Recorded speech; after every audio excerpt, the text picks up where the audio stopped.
Hello guys, మాత్రం తిప్పి తిప్పి నీళ్ళు చక్కగా లేవు కానీ మాటకి ఆన్సర్ ఇస్తుంది. వాళ్ళ నాన్నమ్మతో ఎలా గొడవ పడుతుందో అసలు మాట మనం ఏమంటే దానికి రివర్స్ అనేస్తుంది చూడు.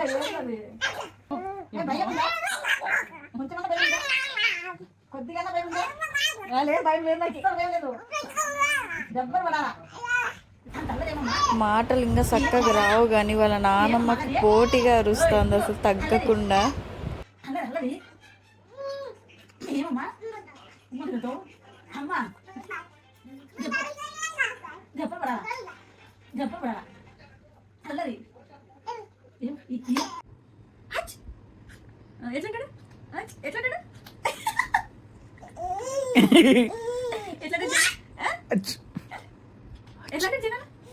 ఎట్లా చూపిరా